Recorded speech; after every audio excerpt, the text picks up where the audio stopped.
Georgia has better players than you. One. Georgia has better coaches than you. And that's why Georgia's a better team than you. That's what we're going to talk about today on the Locked On Bulldogs podcast.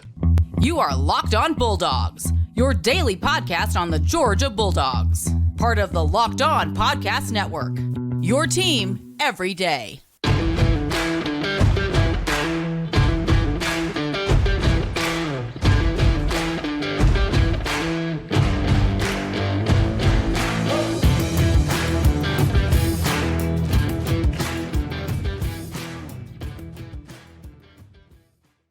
Hello. This is Locked On Bulldogs. We are glad to be here, your team every single day, covering Georgia football, which, by the way, is in the hayest of heydays.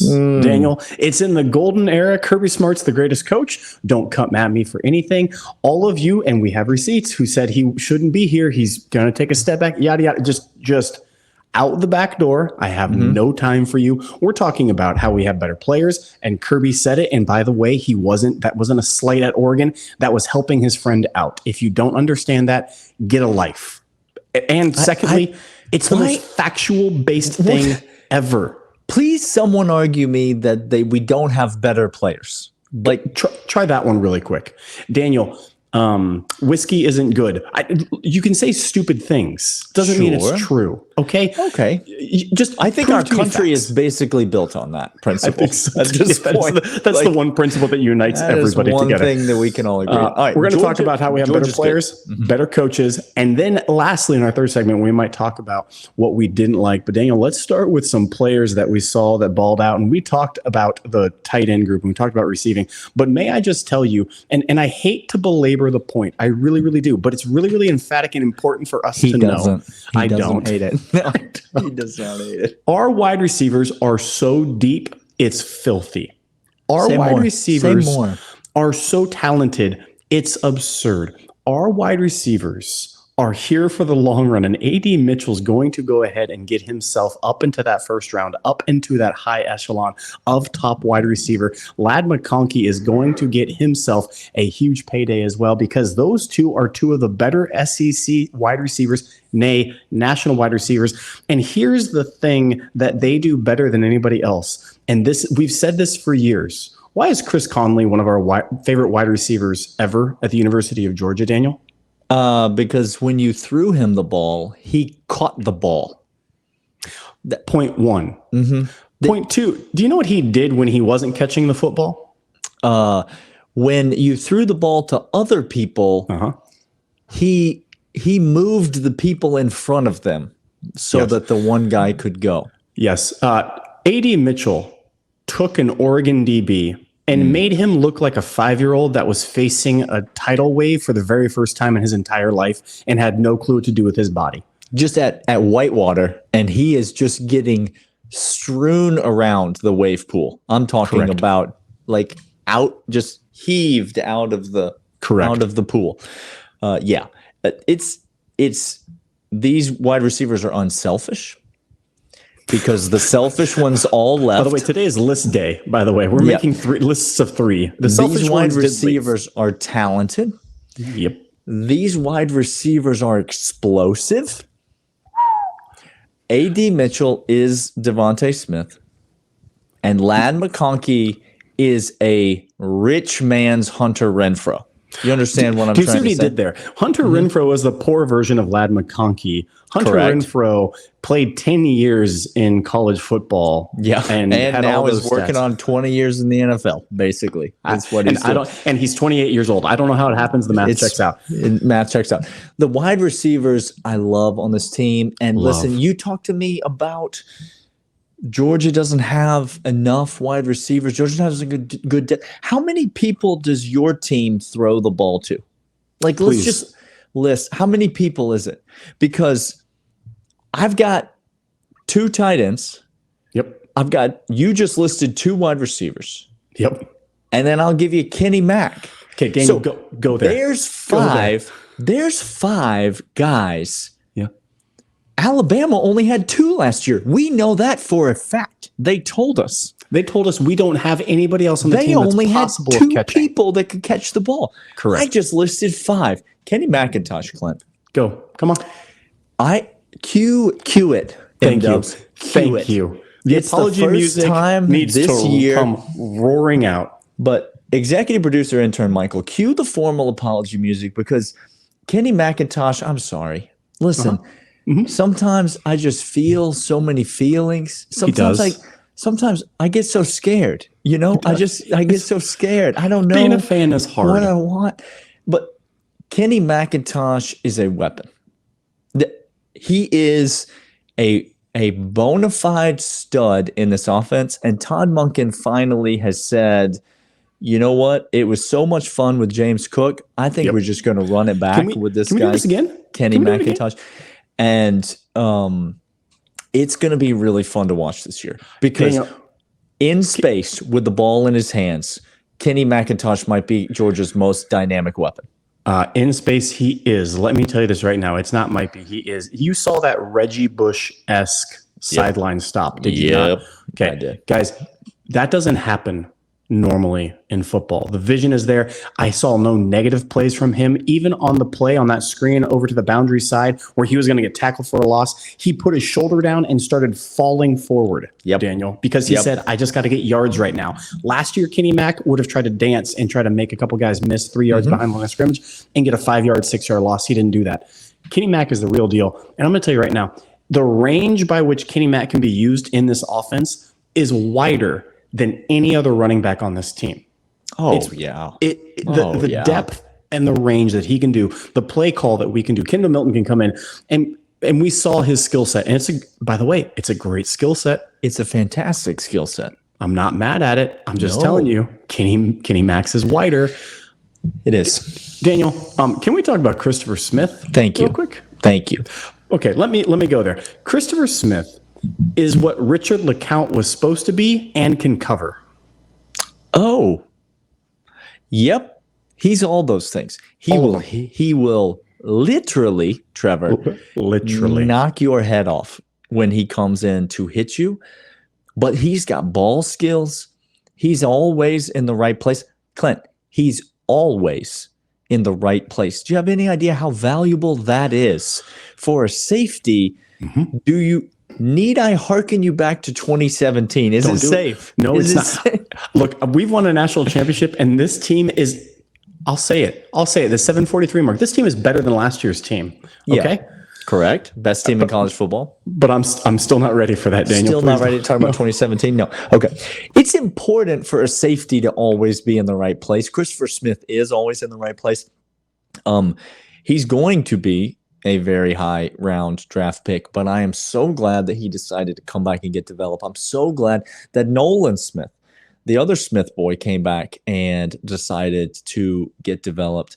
Can we talk about Michael Williams and how this guy's going to be a star by the end of the season? Like, Georgia fans, I don't know that you fully process what he's been able to do in practice that we haven't seen exceeds any of your wildest expectations of what he will do on the field this year. And Correct. I know that because he wouldn't have been on the field if he had not already shown out in practice against that offensive line that Georgia has. And so you can expect big things from this freshman, Michael Williams. Yes, you can.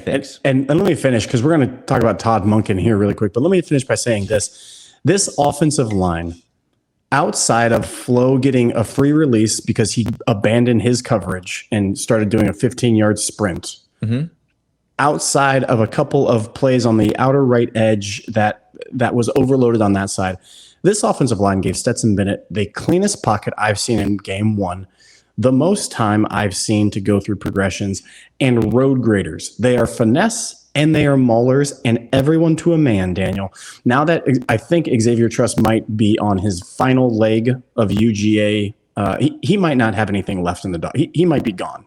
Just the doghouse is him forever. We'll see. We'll see. I said we'll see. I don't know. Willick played admirably, but that whole entire offensive line as a unit, as a whole cohesive unit, is the best offensive line I've seen in 7 years of covering this team. Cohesively, not individuals, cohesively. It's incredible. We're going to come back. We're going to talk about Todd Monken and what he means for this team. But first, I want to let you know, Daniel, we got a new sponsor to the podcast. I love a new sponsor. And it's like a warm blanket. Daniel, look, the robes come out later. Okay? Oh, I'm sorry. Robes come out later. I'm so sorry. But first, I want to let you know about Underdog. Underdog is the easiest and most fun way to spice up your season. Underdog Fantasy and their pick'em games for college football is back. Just look at your favorite Bulldogs and stats. Pick whether you think they will end up with higher or lower. That's it. You look at the stats and you say, will Stetson Bennett throw more than 350 yards? If you said yes, Daniel, cha-ching, you would have cash. And you win up to 20 times your money in a single night. Underdog keeps it safe and simple and easy to use website and mobile apps. Pick between 2 to 5 players, your pick'em slip. Get all your picks right, and you'll take home some cold hard cash. It's that simple. And it's just started. Underdog will double your first deposit up to $100. Use promo code Locked On. Deposit up to $100. Get $100 for free. That's Underdog Fantasy, promo code Locked On. I do love free things, Clint. Free is good, Daniel. Do you know what's free to you and I? Tell me. Watching Todd Monken's offense. You don't have to pay a dime. And we should be charged for watching this thing, Daniel, because it's explosive everywhere. It's exquisite. It is a thing of rare and unmistakable beauty. There are so many players that made plays in this game, but we thought it would not be right if we continued to just focus on players because, to me, the person who had the best game, that maybe compared to any other game that they've ever had, is Stetson Bennett, followed immediately by Todd Monken. It's that combination. I have 2 points to make about Todd Monken, Clint. Point number one, 3 points. Point number one, we already made yesterday. We said it in passing. Enjoy Todd Monken, Georgia fans, because you have 14 more games with Todd Monken. Then he gone. He off to a head coaching vacancy somewhere. Maybe he'll go to LSU, Daniel. I don't know. Who's to say? Oh, no. Okay. Oh, boy. I got rattled. Now, here are my points about Todd Monken. Number one, there was a lot of talk about Dan Lanning this week, Clint. Did you hear it? Did you hear any talk about all of it? Did you know that Dan Lanning used to be a former Kirby Smart assistant, and therefore he knows, he's got inside information into all the players? Did you know that? So, like, he would probably be more aware of what Todd Monken was going to do than anyone else on the planet. He knows what everybody else is going to do. Do you know what narrative I did not hear one time this week? That Todd Monken knows what Dan Lanning is going to do? I didn't hear Todd Monken's name mentioned when it came to the coaches in this game, Clint. So, do you think that Todd Monken maybe took that to heart? Do you think that that was something that maybe got him a little motivated? Like, I'm not saying Todd Monken doesn't like Dan Lanning. Seems like everybody that hangs out with Dan Lanning likes Dan Lanning. He's a likable guy. But don't you think that there was part of Todd Monken in this game that just said, okay, young pup, and you enjoying your first head coaching vacancy? Are you having fun over there? Well, watch this. Watch what we're about to do over here. Todd Monken is the same, Daniel, as George Clooney in the Ocean's movie, where he steals the cash from the casino guy. Mm-hmm. And then he donates it to a camp on the Oprah Winfrey Show. And he just rubs his face in it. And you can't point and be like, oh, this is mean. This is cruel. It's just like, well, yeah, I deserve that. That's what Todd Monken was like in this game. That touchdown Ladd McConkey ran in, that play design with that play design that got Brock Bowers the ball early, but then he came back later and said, Brock, I'm having you lead block on one side all the way through, and you're going to road grade for Ladd McConkey, for a wide receiver that didn't leave, for a tight end I was told is the best offensive weapon, and I know he's the best offensive weapon. I believe this 100%. I'm going to have him block, and I'm going to have Ladd score, and I'm going to have Big O lead the charge. He was in the bag deep with his plays, Daniel. There was a play third quarter that had no business being ran. We texted about it. That was just simply there to go on film for every other coach to have to plan against. Yeah, Todd Monken was deep in the bag, Clint. He called an unbelievable game, and you just kind of get the feeling, and this kind of goes into my second point, that Todd Monken is really coming into his own at the University of Georgia. Yes, sir. The new car smell has worn off. He's figured out what all the buttons do on inside, like the rear window defroster. He knows where that is now. Like, he knows where the heated seats are. Like, he knows how to get things set up the way that he wants them to go. He's now just at home in this Georgia offense. And I don't think enough is being said about the connection between Stetson Bennett's offseason as QB1 under Todd Monken and the level to which Stetson Bennett played. People are talking about this angle from a confidence standpoint. Let me explain to you the one thing Stetson Bennett has never lacked: confidence. Anybody who's ever known or seen or read an interview or done anything regarding Stetson Bennett knows that this kid has what many would call a ridiculous confidence in himself. He's got some chutzpah going on, Daniel. He has an absurd confidence in himself. What Stetson Bennett did not have is an offense from a master play caller specifically designed to fit his skill set. Thank you. Thank you, Daniel. Thank you. And that's what we have in 2022. And that's what makes me think this might not be a flash in the pan, Clint. This is what we're here to see, because Stetson does some things really well. And Todd Monken knows that. And it ain't JT Daniels' show and all of a sudden Stetson Bennett's trying to come in there. This is Todd Monken saying, like, what does my quarterback do really well? What do my weapons do really well? Okay, let's do that then. Let's keep doing that over and over. I don't know. That sounds great to me. You're exactly right. Daniel, your third point on Todd Monken. That was my third point. Okay, my first point was he's leaving. Okay, yeah, that's right. That's right. He's gone. Thank you. I forgot about that. Todd Monken is the best offense. Look, again, we had Jimmy C not too long ago calling plays. Okay, I mentioned 2017 and I got reprimanded, but you're out here bringing up James Coley? Is that what you're doing? That's what I'm doing on this podcast, on my podcast. I know on your I'm sorry. He will outclass any defensive coordinator. You name the DC, and you give me Todd Monken on the other side, and I will take Todd Monken every single time. My confidence meter against Alabama in the SEC championship is skyrocketing right now. What about a washed-up head coach who's over the hill that used to be a defensive coordinator? I'm asking for a friend. Todd Monken specializes in that, okay. Daniel. What if Alabama doesn't make the SEC championship game? What happens then? Anybody that wants to come out and try to take on the absolute monster we have, okay, I'll take. So we'll do the same thing to Texas A&M as well. That's what you're saying. By the way, I think I have more confidence in Sam Pittman right now than. Can we talk about locks already? Because I've got some doozies for this week. Okay, hold on, Daniel. We're going to come back after this. We're going to talk about things that we may not have liked in this game. Please come back because there are some things that you need to know about. Mm-hmm. Daniel, the things that we didn't like about. Let me just come right off the bat. The defense played a great game, and when I say a great game, I mean a great game. Guys, 1, 2, 3, stop. That's counting. How many points we gave up. We gave up 3 points. To the number 11 team in the entire nation, coming back with starters and transfers and the best wide receiving recruiting class in the history.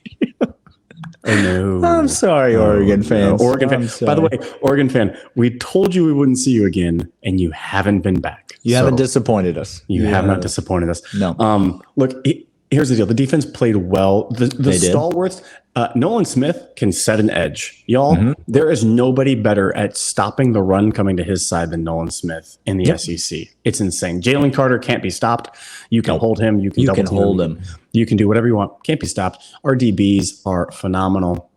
The edge was getting pressure. And Oregon, by the way, they tried to help out. Don't talk to me about 0 sacks in this game, please. First of all, I'm just saying, person in the comments. Oh gosh, yes. Don't talk to me about 0 sacks. That's not what we're gonna say in this segment where we talk about things that we did not care for.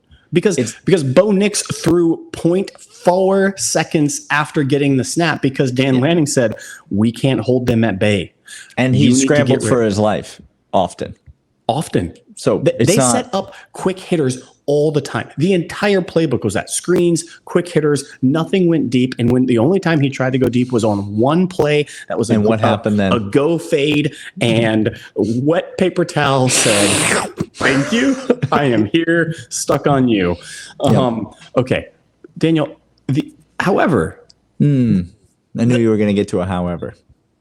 The inside linebackers that we said might be a strength of this team. Okay. Let's talk. We're very, very, very underwhelming. Let's have some honest conversation, Georgia fans. Please. First of all, it's okay for things to have not been great. Okay? You just put that wherever. Don't you worry about that. Clint is over here. Microphone's just he thought the audio is going so well that what I'll do is I'll just punch my microphone as hard as I possibly can. Zach, how did that sound? Was that good? Was that what we wanted? Okay. It's okay for something to have not gone well. Okay. Correct. Not everything. That's what Kirby said in his presser on Monday. Not everything goes well. Not ever as good as you think. Not ever as bad as you think. The inside linebackers were underwhelming. Very. Smile Mondon made a few plays. Sure. But he was also drastically out of position on a few plays. He's very athletic. He's very athletic. I can say that. He needs to be in better places sometimes than the places that he chose to be in on Saturday. Dumas Johnson, I thought was really solid. I thought Tresman Marshall looked really solid. I thought there were a few coverage plays that he was on where he was right up on receivers or tight ends or whoever it was that he was covering. And so it's not like I was down on the inside linebacker play. It's hard to be. They did not run the ball very effectively. And I thought generally we covered the short intermediate stuff over the middle. Inside linebackers did a fine job at that. But you would have liked to have seen that is an area on the defense that I think could stand to use some improvement. And it is natural that that's what we would say because that's the first game for a lot of these guys. It's the first really meaningful snaps. I know it's not the first game, but it's the first really meaningful snaps that a lot of these guys have taken. And then, Clint, I would go to the offensive line. I know you said that as a cohesive group that they're the strongest that you've seen. I definitely think that this offensive line has that potential. I don't know that we're there yet. I think Broderick Jones is that dude. So he is that dude, and there's no question. There's no question about it. No. But I do think there are some kinks to work out on the offensive line, especially early in the game. Stetson Bennett did more with his legs to save plays and scramble and throw balls away. Some of the throwaways that Stetson Bennett made in this game were the best plays that he made in the entire game. Truly unbelievable type plays where he evaded some pressure, was able to get to the side and throw the ball away. One of them was on 2nd and 11 on the first drive of the game. He was under Kenny Mack gets stopped for a 1-yard loss. He's under heavy pressure on 2nd down, somehow gets out of it, gets to the side, throws the ball away, and then 3rd and 11, he hits Rosemy Jack Saint. We move the chains, we go down, we score a touchdown, and we're off and running. That play doesn't happen. We punt on that drive. It's 0-0, and Oregon has the ball for a second time. It's a totally different game. Stetson Bennett bailed out the offensive line at times. I do think there are some things that can be tinkered with and fixed up there. And so I would say those are the two areas that the run game, I told you, I thought Georgia was going to struggle in the run game, and Georgia struggled in the run game. The sacks, I'm not that concerned about because of the type of offense and Bo Nix and all of those things. I'm not concerned about either of those two things. But do you know who I am concerned for? If they think that we're not going to get quarterback pressure, and they think their offensive line is going to be able to withstand, and their quarterback's going to be able to throw. Who's that? Florida. Stop me right here. You said throw. Yeah. Their quarterback doesn't do that. But he tries to drop back. See, this is what I mean. This is the fallacy that they're going to get themselves into. Oh, we have a great quarterback. He's top 10 talent. He's all worldly. I beg you, make AR-15 beat me. I beg you. Yeah. Oh my gosh. We'll be fine. A favor. We'll be fine. We'll be fine. Daniel, there were a couple plays where our inside linebackers came under just fundamental things, came under blocks. On the run game, scraping over the top. We didn't see that last year. Inexperience does that to you because when you're in the game and when your brain kind of starts going haywire, you start doing stupid things. And this is what Kirby said. He called them WTF plays, right? Uh-huh. When you do this same drill over and over and you make a mistake, and it's like, what just happened? Mm-hmm. That was the inside linebackers. It'll get panned out, I promise you, because being an inside linebacker in Kirby Smart's defense is a master class, Daniel. It is not for the faint of heart. Okay. Oh, Glenn Shue about to coach you up, so you'll be fine. You'll be fine. You're fine. Offensive line, Willick or Truss. I don't know the left guard position. I think that was, but to me, here's what was interesting. We lauded Todd Monken second segment. I think the offensive line, one of the harder places, all the experience at Stetson and wide receivers and running backs. We have all the experience we don't have with cohesiveness, the guards and Broderick. Right, coming back. When you have a play call, when you have a scheme, when you have a system that Todd Monken shifted some things, it takes a lot of communication between the offensive line to get those calls and get those trade-offs going and get the run fits there. I think I'm not saying Todd Monken made the offensive line bad because he makes them look very good at times, but I think they struggled in a different type of system than it was last year. And it was evident, Daniel, that this play call was different than last year. So, and again, some of the better D tackles that we're going to face this season play on for the University of Oregon. No shame in that. No shame. But some things to clean up. Got to clean it up. Hey, we'll be back tomorrow. Talk more about your favorite Bulldogs here on Locked On Podcast Network, your team every day. We'll see you guys then. See ya.